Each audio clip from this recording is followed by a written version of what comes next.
નમસ્કાર, આપ જોઈ રહ્યા છો ગુજરાત ફર્સ્ટ સીધું ને સટ સાથે હું છું જિજ્ઞાસા। મહારાષ્ટ્રમાં ભાષા વિવાદ વચ્ચે હવે વધુ એક વિવાદિત નિવેદન આપવામાં આવ્યું છે। મનસે પ્રમુખ રાજ ઠાકરેએ ફરી એક વખત ગુજરાતીઓ પર નિશાન સાધ્યું છે અને કહ્યું છે કે ગુજરાતીઓની પહેલેથી જ મુંબઈ પર નજર છે।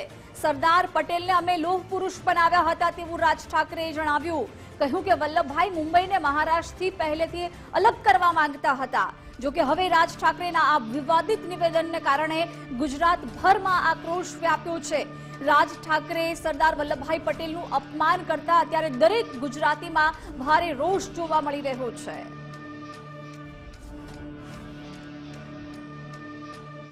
मुंबई महाराष्ट्रापासून बाजूला करण्याचा काळ होता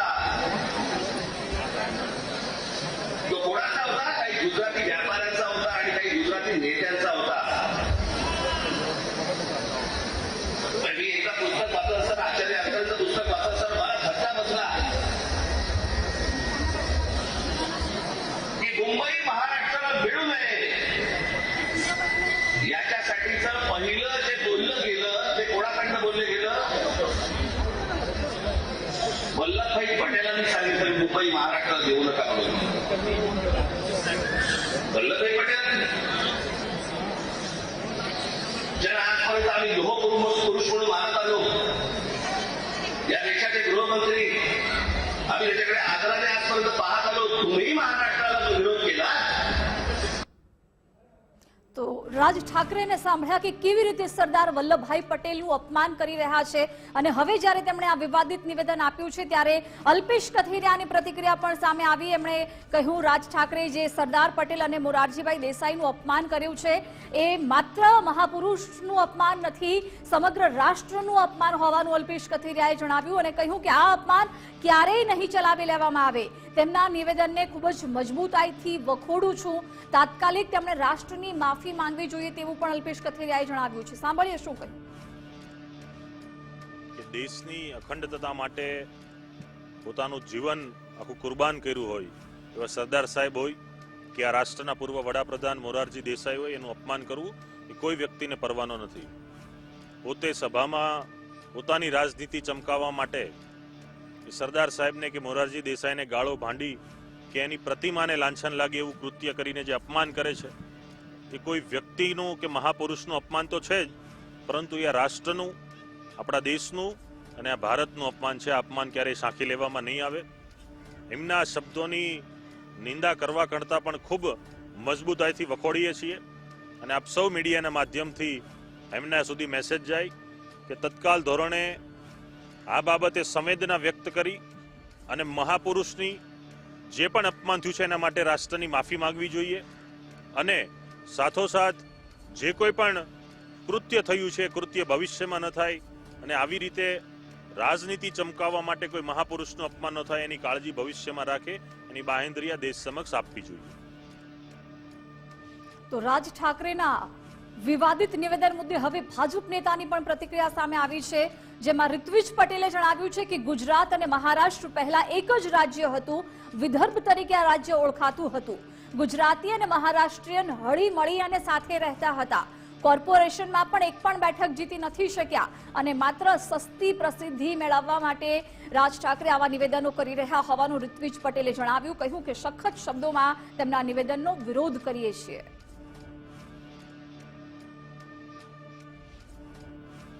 રાજ ઠાકરે કદાચ એ ભૂલી ગયા છે કે ગુજરાત અને મહારાષ્ટ્ર પહેલા બંને એક જ રાજ્ય હતું। વિદર્ભ તરીકે ઓળખાતા આ રાજ્યમાં બંને લોકો, મહારાષ્ટ્રીયન લોકો અને ગુજરાતી લોકો હળી મળીને સાથે જ રહેતા હતા। આજે પણ ગુજરાતમાં મરાઠી બોલનારા લોકો છે અને મુંબઈમાં ગુજરાતી બોલનારા લોકો છે, પરંતુ જે વ્યક્તિ લોકસભામાં કે વિધાનસભામાં કે કોર્પોરેશનમાં એક પણ વિધાન બેઠક જીતી નથી શક્યો, એ માત્ર ને માત્ર સસ્તી પ્રસિદ્ધિ માટે આ પ્રકારના નિવેદનો અને ઉચ્ચારણો કરી રહ્યા છે, એનો અમે સખત ભાષામાં વિરોધ કરી રહ્યા છીએ। એમણે સરદાર વલ્લભભાઈ પટેલનું અપમાન કર્યું છે એનો પણ વખોડીએ છીએ અને માત્ર ને માત્ર સસ્તી પ્રસિદ્ધિ મેળવવા માટે કરેલા આ નિવેદનોનો કોઈ જ મતલબ રહેતો નથી। રાજ ઠાકરેના વિવાદિત નિવેદન બાદ રાજકીય ગરમાવો આવ્યો છે. ગુજરાતીઓ અને સરદાર પટેલ વિરુદ્ધ વિવાદિત નિવેદન આપવામાં આવ્યું છે. ત્યારે એસપીજીના રાષ્ટ્રીય અધ્યક્ષ લાલજી પટેલે પણ આકરા પ્રહાર કર્યા છે અને કહ્યું કે રાજ ઠાકરેને મરાઠી સિવાય કોઈ ગમતા જ નથી. ઠાકરે વારંવાર ગુજરાતીઓનું અપમાન કરી રહ્યા છે. રાજ ઠાકરે સરદાર પટેલને અપમાનિત કર્યા છે. સરદાર પટેલનું અપમાન રાજ ઠાકરેને ભારે પડશે. ગુજરાતમાં કોઈ કાર્યક્રમ હશે તો જાહેરમાં વિરોધ કરીશું તેવું પણ લાલજી પટેલે જણાવ્યું. કહ્યું કે રાજ ઠાકરેની માનસિકતા હંમેશા ગુજરાતીઓ વિરુદ્ધની પહેલેથી જ રહી છે. તો મારે રાજ ઠાકરેને કહેવું છે કે તમે વારંવાર આ રીતે ગુજરાતીઓનું અપમાન કરી રહ્યા છો અને સરદાર વલ્લભભાઈ એટલે મહાન પુરુષો જેટલા પણ હોય એમનું જો તમે અપમાન કરશો તો ગુજરાતની અંદર જ્યારે પણ આવશો ત્યારે ચારે બાજુથી તમારો વિરોધ થશે. જો અમે તમારા જેવા થઈએ ને તો અહીંયા હજારો લોકો મહારાષ્ટ્રથી આવે છે અને કામ ધંધો એમને કરાવીએ છીએ, માન સન્માન આપીએ છીએ. આજે તમે જુઓ તો ગુજરાત ભાજપના અધ્યક્ષ પણ મહારાષ્ટ્રના છે, તો પણ અત્યારે એમને મુખ્યમંત્રી જેટલું સન્માન મળી રહ્યું છે. ચારે બાજુ સન્માન એમને બધા લોકો કરી રહ્યા છે. તો જો અમે અહીંયા દરેક સમાજનું, દરેક રાજ્યના લોકોનું સન્માન કરતા હોય તો તમને શું તકલીફ છે? અને જો તમે આવું ને આવું કરશો ને તો આવનારા સમયની અંદર ગુજરાતમાં તમે કોઈ પણ કાર્યક્રમ આવશો ને તો અમે એસપીજી દ્વારા તમારો જાહેરમાં અમે વિરોધ કરીશું.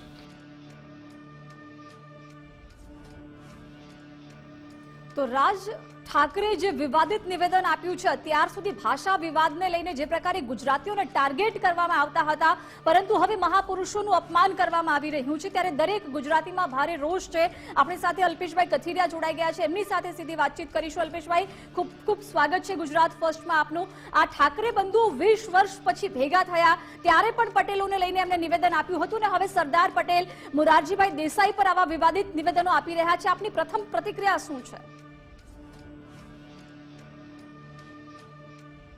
બાળા સાહેબ ઠાકરે ખૂબ સન્માનીય વ્યક્તિ છે અને સમગ્ર હિન્દુ જગતના એક પૂજનીય વ્યક્તિ છે અને એમના પરિવાર તરીકે રાજ ઠાકરે, ઉદ્ધવ ઠાકરે નજીક આવ્યા એમનો ખુશી છે. પરંતુ ગુજરાતીઓનું અપમાન કરવું, સરદાર સાહેબનું અપમાન કરવું અને મહાન ને પૂજનીય વ્યક્તિના અપમાન સાથે પોતાની રાજનીતિ ચમકાવવી એ ખૂબ ખરાબ બાબત છે અને એક ભારતીય નાગરિક તરીકે કોઈ પણ નાગરિક કોઈ પણ રાષ્ટ્રના મહાપુરુષનું અપમાન ક્યારેય સહન ના કરી શકે. પણ અલ્પેશભાઈ, સહન તો કરવામાં આવી જ રહ્યું છે, કારણ કે ઠાકરે બંધુ જ્યારે ભેગા થયા ત્યારે એમને પટેલો અંગે વાત કરી હતી. અત્યાર સુધી ભાષા વિવાદને લઈને ગુજરાતીઓ પર હુમલા પણ થયા છે, પરંતુ હવે તો મહાપુરુષોને ટાર્ગેટ કરવામાં આવી રહ્યા છે, ટિપ્પણી કરવામાં આવી રહી છે અને આ પણ સહન કરવામાં આવી રહ્યું છે. મને એમાં એવું લાગે છે કે ગુજરાતી પબ્લિક એક વેપારી લોહીમાંથી આવે છે અને ગુજરાતનું પબ્લિક હંમેશને માટે દરેક લોકોને ચાહે છે. આજે આપણે ગુજરાતમાં જોઈએ તો ગુજરાતમાં ભારતનું કોઈ એવું રાજ્ય બાકી નહીં હોય કે એનું પબ્લિક નહીં હોય, એનો વિસ્તાર નહીં હોય, એના લોકો વસતા નહીં હોય. સમગ્ર ગુજરાતમાં અલગ અલગ જગ્યાએ વસે છે. સુરત હોય, અમદાવાદ હોય, વડોદરા હોય, રાજકોટ હોય જેવા મોટા મોટા મહાનગરોમાં પણ એમની વસ્તી છે અને લોકો એને આવકારે છે, એને પ્રોત્સાહન આપે છે, ઇવન મોટા ધંધા પણ કરે છે તો લોકો એમને મદદ કરે છે. આજે ગુજરાતી તરીકે જ્યારે મહારાષ્ટ્રમાં એનું અપમાન થાય છે ત્યારે ગુજરાતના લોકોને દર્દ તરીકે ઉભરી આવે છે કે જે મહારાષ્ટ્ર હોય, મુંબઈ હોય, જેની રાજધાનીને આર્થિક રાજધાની ભારતની બનાવવામાં સૌથી મોટો સિંહ ફાળો હોય તો એ ગુજરાતી સમાજનો છે, ગુજરાતીઓનો છે. જ્યારે પોલિટિકલ પાર્ટી તરીકે ચાહે મનસે હોય, શિવસેના હોય કે કોઈ પણ મહારાષ્ટ્રની પાર્ટી હોય, ગુજરાતીઓ પાસેથી ફંડ લે છે, ગુજરાતીઓ પાસેથી ફાળા લે છે. આજે અદાણી અંબાણી જેવી કંપનીઓ પાસેથી ફંડ લે છે પાર્ટીઓ, તો પણ ગુજરાતી તરીકે ગુજરાતીની પ્રગતિની બાબત આવે છે તો ગુજરાતીને ટાર્ગેટ કરવું, એમના નેતાઓને ભાંડવા, રાષ્ટ્રના મહાપુરુષોનું અપમાન કરવું એ ડબલ સ્ટાન્ડર્ડની વાતો છે. અચ્છા, તો અલ્પેશભાઈ, તમને એવું લાગે છે કે આમાં મહારાષ્ટ્રીયન અને ગુજરાતીઓને લડાવવાનો પ્રયત્ન થઈ રહ્યો છે, પોતાની રાજનીતિ ચમકાવવા માટેના બધા પ્રયત્નો છે? ચોક્કસ પોતાની રાજનીતિને ચમકાવવા માટે બે ભાષા, બે પ્રાંત, બે વિસ્તાર સામે સામે આવે તો પોતાની રાજનીતિ ચમકે. પરંતુ આજે ગુજરાત હોય, મહારાષ્ટ્ર હોય કે ભારતભરના કોઈ પણ રાજ્ય હોય, આજે સૌ લોકો એકતા, અખંડતા, સંભુપ્રતા એમાં જે માની રહી છે કે લોકો આવા કોઈ પણ એવા નેતા કે કોઈ પણ એવા તત્વો કે જેના ભાષણથી, જેની બાબતોથી ઉમટે અને એકબીજાને મારે, કાપે, લોહિયાળ વસ્તુ બને, એમાં આજે લોકો માનતા નથી. લોકો પોતાની ખૂબ સારી રીતે સમજે છે કે આજે જેનું અસ્તિત્વ નથી રહી શકતું, મહારાષ્ટ્રમાં એ પોતાનું અસ્તિત્વ કેમ વધે, પોતાની રાજનીતિ કેમ ચમકે, એ માટેના પ્રયાસ રૂપે તડપડી રહ્યા છે અને આવા હેલફેલ સ્ટેટમેન્ટો આપીને રાજનીતિ ચમકાવવાનો પ્રયાસ કરે છે.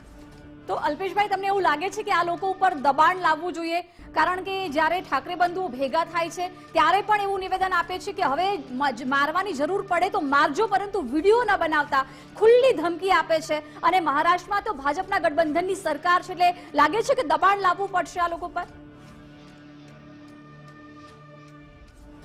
મને લાગે છે કે ગુજરાતની કે મહારાષ્ટ્રની નહીં પણ સમગ્ર ભારતની પ્રાદેશિક પાર્ટી સહિતની રાષ્ટ્રીય પાર્ટી, તમામ રાજકીય પાર્ટી, રાજકીય સંગઠનો, સામાજિક સંગઠનો, સંસ્થાઓ દરેકે આ બાબતે એટલા માટે આગળ આવવું જોઈએ કે સરદાર પટેલ સાહેબનું અપમાન, મોરારજી દેસાઈનું અપમાન એટલે કોઈ વ્યક્તિનું અપમાન નથી, કોઈ પાર્ટીનું અપમાન નથી, કોઈ પક્ષનું અપમાન નથી.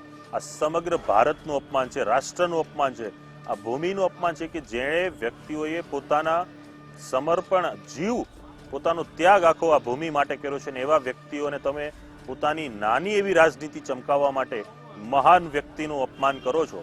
એના માટે દરેક પક્ષો, સંસ્થાઓએ આગળ આવવું જોઈએ, મજબૂતાઈથી વિરોધ થવો જોઈએ. અને આવનારા દિવસોમાં જો આ માફી આ નિવેદનથી નથી માંગતા તો એને કઈ રીતે એનો વિરોધ કરવો, આગામી લડાઈ કઈ રીતે લડવી, એ માટે સમગ્ર ભારતભરમાં લોકોએ આગળ આવવું જોઈએ. બિલકુલ. પરંતુ અલ્પેશભાઈ, ઉદ્ધવ ઠાકરે ઇન્ડિયા ગઠબંધનનો ભાગ છે, કોંગ્રેસ પણ તેમની સાથે જોડાયેલી છે ઇન્ડિયા ગઠબંધનમાં. કોંગ્રેસે આ બધા નિવેદનો લઈને અત્યાર સુધી કોઈ જ નિવેદન નથી આપ્યું, જાણે કિનારો કરી બેસ્યા છે. કોઈ પણ પ્રકારનું નિવેદન ના આપતા મૌન કોંગ્રેસ સેવી રહ્યું છે. કોંગ્રેસ હોય, ભાજપ હોય કે કોઈ પણ સંસ્થા હોય કે કોઈ પણ પાર્ટી હોય, દરેક લોકોએ આવા નિવેદનોથી કિનારો કરવો જોઈએ, નિવેદનોથી બચવું પણ જોઈએ. અને ભવિષ્યમાં પણ કોઈ પણ મહાપુરુષનું અપમાન થાય એ પ્રકારની ટિપ્પણી થવી પણ ના જોઈએ. કેમ કે આજે રાજનીતિની બાબતની અંદર મહાપુરુષને ગાળો બાંધીને રાજનીતિ ચમકાવવાનો જે પ્રયાસ થતો હોય છે, લોકશાહી માટે ખૂબ એક નીચલા સ્તરનું કૃત્ય કહી શકાય કે રાજનીતિના મંચ પરથી આવી ભાષાનો પ્રયોગ થાય ને આવા મહાન પુરુષનું કે જેના આખા જીવનમાં કોઈ દાગ નથી, એવું આખું બેદાગ, અખંડ ને અભૂતપૂર્વ જેનું આખું વ્યક્તિત્વ રહ્યું છે, એવા વ્યક્તિત્વને તમે મંચ પરથી આખું જે લજવો છો એ આખી રાજનીતિની પરિભાષામાં મૂલવતું પણ નથી. અને આમાં જે પણ લોકશાહીમાં માનનારો સભ્ય સમાજ છે એ ક્યારેય આ વસ્તુને સાંકી પણ ના. એટલે સરદાર સાહેબ અખંડ ભારતના શિલ્પી છે, ન માત્ર ભારત, આખી દુનિયા જાણે છે. પરંતુ આવા નિવેદનો જે આપવામાં આવી રહ્યા છે એ લોકોને પણ ખબર હશે, પરંતુ એ શું પોતાની જાતને એવું સમજી રહ્યા છે કે જે બોલશે એ જનતા માની લેશે, અથવા તો શું જનતાને મૂર્ખ સમજી રહ્યા છે? જનતા આજે કોઈ મૂર્ખ નથી. ટેકનોલોજીનો, સોશિયલ મીડિયાનો અને એક આખો ફાસ્ટ ટ્રેક જમાનો છે. દરેક લોકો બધું આંગળીના ટેરવે જાણી લે છે, બધાને બધી માહિતી ખબર હોય છે. પણ પ્રજાના આક્રોશ લાવવો, પ્રજાને આવેશમાં આવીને કોઈ કૃત્ય કરાવવું, એ બાબતની પ્રતિકૃતિ ઉપર આ માર્ગે જઈ રહ્યા છે. પરંતુ આજે મહારાષ્ટ્રનું માનુસ પણ જાણે છે કે સરદાર સાહેબે કયું વ્યક્તિત્વ છે. એમણે આ રાષ્ટ્ર માટે, આ ભારત માટે, આ દેશ માટે, આ ભૂમિ માટે શું અર્પણ તર્પણ કર્યું છે સમગ્ર લોકો જાણે છે. ત્યારે આ પ્રકારની રાજનીતિ ચમકાવી અને પોતે કંઈક કરી શકે કે મહારાષ્ટ્રમાં આગળ વધી શકે, ક્યારેય શક્ય એટલા માટે પણ નથી કે આજે લોકો બધું જ જાણે છે, બધી હકીકતથી વાકેફ છે. પ્રજાને મૂર્ખ કોઈ બનાવી નથી શકતું. આજે પ્રજા સારા સારા નેતા અને સારી સારી પાર્ટીને મૂર્ખ બનાવે છે. પણ અલ્પેશભાઈ, અમુક જે નેતાઓ છે એ જય સરદાર બોલીને જ રાજનીતિમાં આવ્યા, ભાજપમાં સેટ પણ થઈ ગયા, ધારાસભ્ય બની ગયા અને હવે આ નારો બોલવાનું જ બંધ કરી દીધું. એ સમયે તો એમને ખાસ બોલવું જોઈએ, કારણ કે આ નારાને કારણે જ તો એમની રાજનીતિ ચમકી છે. ના, ચોક્કસ સરદાર સાહેબ માટે નહીં, બાબા સાહેબ માટે નહીં કે કોઈ ગાંધીજી માટે નહીં, પરંતુ રાષ્ટ્ર માટે જેને કંઈક છે અંદરથી કરવાની ભાવના, અથવા રાષ્ટ્રીય લોકો માટેનું એક આખું પોતાની ઈચ્છતા હોય કે આવી રીતે ક્યારેય કોઈ પણ વ્યક્તિનું અપમાન થવું જોઈએ. દરેક લોકોએ આગળ આવવું જોઈએ. સરદાર સાહેબને માનનારા વ્યક્તિઓએ તો ખાસ આ મુદ્દે આગળ આવવું જોઈએ કે આવી રીતે ક્યારેય પણ સરદાર સાહેબ નહીં, કોઈ પણ વ્યક્તિનું અપમાન ન થવું જોઈએ. તમારી રાજનીતિનું મંચ આખું અલગ મંચ છે. ઐતિહાસિક વારસો, ઐતિહાસિક ભૂમિ અને ભારત દેશની અખંડિતતા એ આખી એક બાજુ છે. ત્યારે રાજનીતિના મંચ પર હેલફેલ શબ્દોથી ક્યારેય મહાપુરુષનું અપમાન ન થવું જોઈએ. એ માટે દરેક લોકોએ આગળ આવવું જોઈએ. જી બિલકુલ અલ્પેશભાઈ, આપ ગુજરાત ફર્સ્ટ સાથે જોડાયા, ખૂબ ખૂબ આભાર આપનો. તો રાજ ઠાકરે જે ભાષા વિવાદ વચ્ચે હવે મહાપુરુષનું અપમાન કર્યું છે, સરદાર વલ્લભભાઈ પટેલ, મોરારજી દેસાઈનું અપમાન કર્યું છે, તેને લઈને અત્યારે દરેક ગુજરાતીમાં ભારે રોષ વ્યાપ્યો છે. ન્યૂઝરૂમથી મારા સહયોગી ધર્મેશ પણ જોડાઈ ગયા છે. ધર્મેશ, અત્યાર સુધી ગુજરાતીઓને મારવામાં આવી રહ્યો હતો, ટાર્ગેટ કરવામાં આવી રહ્યા હતા, પરંતુ આ બધાની વચ્ચે હવે મહાપુરુષો ઉપર પણ વિવાદિત નિવેદનો આપવામાં આવી રહ્યા છે. જિજ્ઞાસા, સૌથી મહત્વની વાત એ છે કે ભાષા વિવાદથી શરૂ થયેલો આ એપિસોડ હવે મહાનુભાવ, મહાપુરુષો અને જેણે આઝાદી માટે જે મહત્વનું કામ કર્યું છે એ કોઈ પાટીદાર નહીં, દરેક ભારતના જે મહાપુરુષ કહી શકાય એવા સરદાર વલ્લભભાઈ પટેલ અને મોરારજીભાઈ દેસાઈ, આ બંને માટે મનસેના જે પ્રમુખ કહી શકાય રાજ ઠાકરેના નિવેદનનો ભારે રોષ છે. પણ જિજ્ઞાસા, સૌથી મહત્વની વાત છે, બે રાજ્યમાં ભાજપની સરકાર છે. ગુજરાતમાં ભાજપની છે, મહારાષ્ટ્રમાં ભાજપની સરકાર છે, છતાં કોઈ અત્યારે વરુણ પટેલે આપણી પ્રતિક્રિયામાં કહ્યું જ છે કે આની સામે ફરિયાદ થવી જોઈએ.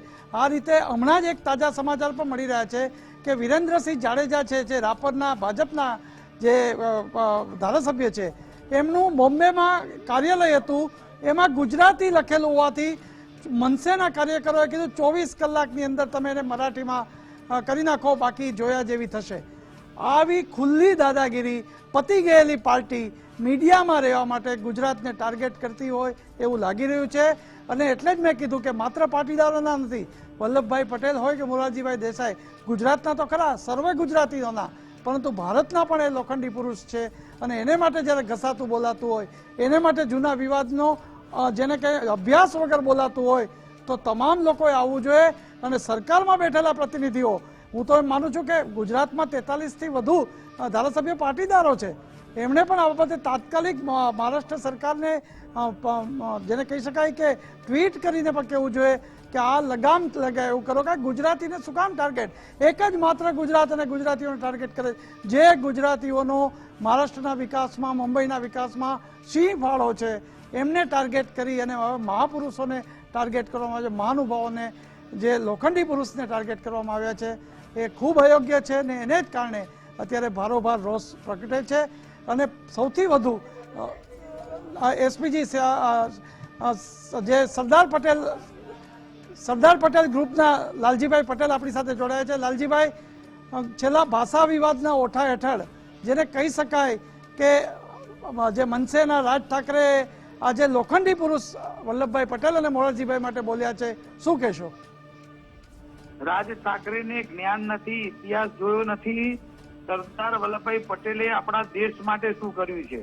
562 રજવાડા એક કરીને જેને ભારત દેશ બનાવવામાં મજબૂત જેનો સિંહ ફાળો રહ્યો હોય એવા મહાન હસ્તી અને મહાન યોદ્ધાને આજે ગમે તેમ બોલવામાં આવે, મોરારજી દેસાઈને ગમે તેમ બોલવામાં આવે, તો આવું તો ગુજરાતની પ્રજા ક્યારેય સહન ના કરી શકે. અને એ બધું મહારાષ્ટ્રમાં ચાલે, અહીં બિલકુલ ના ચાલે. મહારાષ્ટ્રની અંદર આજે પરપ્રાંતિ લોકો જે બીજા રાજ્યોમાંથી આવતા હોય, ચાહે ગુજરાતી હોય, ચાહે બિહારી હોય કે યુપીના ભાઈઓ હોય, એ લોકોને બળજબરીથી મારીને બોલાવવામાં આવે કે તમારે અહીંયા રહેવું હોય તો મરાઠી ભાષા બોલવી પડશે. તો તમે અહીંયા જુઓ તો ગુજરાતની અંદર તમામ જેટલા પણ લોકો બહારથી આવે છે એને આપણે વર્ષોથી રાખીએ છીએ, સારો બિઝનેસ આપીએ છીએ, દરેક કામમાં મદદરૂપ થઈએ છીએ. ઇવન અહીંયા તમે જુઓ તો મહારાષ્ટ્રના જ ભાજપના જ પ્રદેશ પ્રમુખ છે પાટીલ સાહેબ, તો એમને કેટલું ગુજરાતની અંદર માન સન્માન મળે છે. તો આવા લોકોની માનસિકતા આજે બહાર આવી છે. અને આવા લોકોનો જ્યારે એ લોકો ગુજરાતમાં આવશે ત્યારે તમામ પ્રજા અમે એમનો વિરોધ કરવા માટેનું આયોજન કરીશું.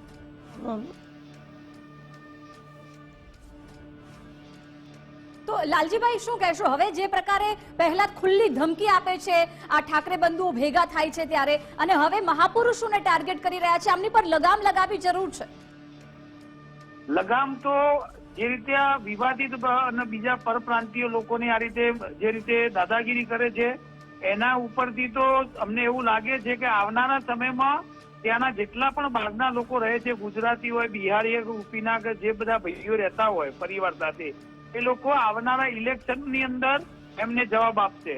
અત્યાર સુધી જયારે બાલા સાહેબ ઠાકરે હતા ત્યારે બહુ વ્યવસ્થિત રીતે બધું આયોજન ચાલતું હતું. એના પછી આ લોકો ગમે તેમ બોલે છે અને મીડિયાની અંદર ગમે તે નિવેદન આપી અને પોતે હાઇલાઇટ થવા માંગે છે. ત્યારે આવનારા સમયની અંદર મને એવું 100% લાગે છે કે ગુજરાતી હોય કે બહારના ભાઈઓ હોય, એમના વોટ થકી આ લોકોને જવાબ મળી જશે અને જે લોકો ઈચ્છી રહ્યા છે કે સરકારમાં ફરીથી બેસે, કોઈ સંજોગોમાં બેસવામાં દેવામાં આવશે નહીં. લાલજીભાઈ, અત્યારે ડિજિટલ છે, ટ્વીટ કરીને પણ વિરોધ કરી શકે 43 થી વધુ ધારાસભ્યો પાટીદારો છે. મેં અગાઉ પણ કહ્યું છે કે વલ્લભભાઈ પટેલ આપણું ગુજરાતનું ગૌરવ છે, એકલા પાટીદારોનું નહીં. આમ તો બધા જ શાસક પક્ષના ધારાસભ્યો હોય કે વિપક્ષના, તમામે ટ્વીટ કરીને મહારાષ્ટ્ર સરકારને જાણવવું જોઈએ. પણ પાટીદાર ધારાસભ્યોએ પણ કોઈ સોશિયલ મીડિયાનો ઉપયોગ કરીને પણ આ નિવેદનને વખોડતું નથી. આની પહેલા ભાષા વિવાદ હતો, એ આપણે જવા દીધો, ગુજરાતીઓએ સહન કર્યું એમ માનીએ. પરંતુ આ તો હવે જે મહાપુરુષો છે એમની સામે જો આવો શબ્દો બોલાતા હોય તો આપ શું કહેશો? જો નેતાઓ તો ગમે તે પાર્ટીના હોય, એ બધા મૂળ તો બધા ભાઈઓ જ કહેવાય, એ કોઈ બોલશે નહીં. આમાં તો ગુજરાતની આમ પબ્લિકે જ બોલવું પડશે, જે સંસ્થાઓના લીડર છે એમને બોલવું પડશે. અને ખરેખર જ્યારે કોઈ મહાન વ્યક્તિનું આ રીતે જાહેર મંચ ઉપરથી અપમાન થતું હોય એ ક્યારેય સહન કરવામાં નહીં આવે. અને અમે તમને કહીએ છીએ અને રાજ ઠાકરેને અમે ચેતવણી આપીએ છીએ કે તમે હવે જ્યારે ગુજરાતમાં આવશો ત્યારે અમે તમારો ખુલ્લો વિરોધ કરીશું, બાકી તમારે માફી માંગવી પડશે. ચોક્કસ લાલજીભાઈ, ગુજરાત ફર્સ્ટ સાથે જોડાયા બદલ આભાર. તો જિજ્ઞાસા, જે કહી શકાય કે રાજ ઠાકરેને ખાસ કરીને જે પાટીદાર સંસ્થાઓના આગેવાનો છે એમણે કહ્યું છે કે ગુજરાત આવવું હવે ભારે પડશે. અને જે ભાષા વિવાદના ઓઠા હેઠળ વલ્લભભાઈ પટેલ હોય કે મોરારજીભાઈ દેસાઈ વિશે અને જે ઇતિહાસમાં ન હોય એનું પુનરાવર્તન કરી અને એવી વાતો રજૂ કરી અને જે ભાષા વિવાદના ઓઠા હેઠળ જે કાર્ય થઈ રહ્યું છે, જે બફાટ થઈ રહ્યો છે, ખાસ કરીને પતી ગયેલી પાર્ટીના પ્રમુખ મનસેના રાજ ઠાકરે દ્વારા, એમનો વિરોધ ગુજરાતમાં સર્વ જગ્યાએ થઈ રહ્યો છે. પરંતુ એક વાત હકીકત છે, બંને જગ્યાએ ભાજપની સરકાર છે, એ લોકો તાકીદ કરીને કાર્યવાહી કરે એ બહુ જરૂરી છે, લગામ જરૂરી છે. કારણ કે સિંહ ફાળો, હું ફરીથી કહીશ, ગુજરાતીઓનો છે. વરુણ પટેલ ફરીથી આપણી સાથે જોડાયા છે, ભાજપના પ્રવક્તા છે. વરુણભાઈ, તમને અગાઉ પણ કહ્યું છે મનસેના પતી ગયેલી પાર્ટીના પ્રમુખ રાજ ઠાકરેના બફાટ વિશે, પણ હું આપને એક પ્રશ્ન એ પૂછવા માંગુ છું કે બંને જગ્યાએ ગુજરાત અને મહારાષ્ટ્ર ભાજપની સરકાર છે, લગામ આવે એવું કેમ નથી કરતા? તમે લોકો એવું કેમ પ્રેશર નથી લઈ આવતા આ પાટીદાર ધારાસભ્યો, પાટીદાર આગેવાનો, પાટીદાર પ્રવક્તાઓ? હજુ આ ભાઈ બકરી થઈ જશે. અત્યારે ખાલી પોતાની રાજનીતિની સસ્તી દુકાન ચલાવવા બહુ સ્તર વગરની વાતો કરી રહ્યા છે. અને એની ઉપર મને સરકાર ઉપર સંપૂર્ણ વિશ્વાસ લગામ આવશે કે આ બકરી થઈ જશે. આ બે સિવાય એક પણ શબ્દ ઉચ્ચારી નહીં કે એ સ્થિતિ આવનારા દિવસો થવાની છે. ત્યારે એ બફાટ પોતાનું માનસિક અસંતુલન ગુમાવી બેઠા બફાટ. વરુણભાઈ, જ્યારે ભાષા વિવાદ થયો ત્યારે તમે કહો કે ચાલ્યું, કદાચ ગુજરાતીઓમાંથી બહુ ઓછો કચવાટ બહાર ગયો છે, પરંતુ જે શાસકો છે એમણે તો આ બાબતે લગામ રાખવાની જ હોય. અને એ ભાષાના ઓઠા હેઠળ આજે જેને કહેવાય કે વલ્લભભાઈ પટેલ હોય કે મોરારજી દેસાઈ ઉપર એમણે સીધા જ શબ્દ પ્રહાર કર્યા છે, એ કેટલું યોગ્ય? હવે આને માટે કેટલી રાહ જોવો છો? આ ભારત રત્ન સરદાર વલ્લભભાઈ પટેલ વિશે કંઈ બોલવું, સન્માનનીય મોરારજી દેસાઈ વિશે? જી જી વરુણભાઈ.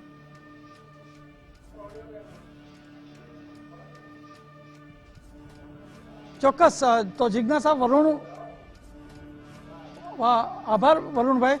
અને જોવા અત્યારે જે એમણે જે કીધું, જેમ લાલજીભાઈએ કીધું એ જ રીતે વરુણ પટેલનું પણ કહેવાનું એ છે કે ભારત રત્ન સામે આ જે શબ્દ પ્રહાર કર્યા છે એ બફાટ છે અને બફાટ સામે કાર્યવાહી થવી જોઈએ, એ ખૂબ જરૂરી છે. બિલકુલ ધર્મેશ, આભાર જાણકારી માટે. તો મનસેના જે રાજ ઠાકરે છે એમને વિવાદિત નિવેદન આપ્યું છે, તેને લઈને અત્યારે ગુજરાતમાં ભારે રોષ વ્યાપ્યો છે. પરંતુ હવે દરેક ગુજરાતી છે, ભાજપના જે નેતાઓ છે અને પાટીદારો છે, આગેવાનો છે, એ પણ ચીમકી ઉચ્ચારી રહ્યા છે કે રાજ ઠાકરે પોતાની રાજનીતિને ચમકાવવા માટે થઈને આવા વિવાદિત નિવેદનો આપી રહ્યા છે, જે ક્યારેય સાંખી લેવામાં નહીં આવે.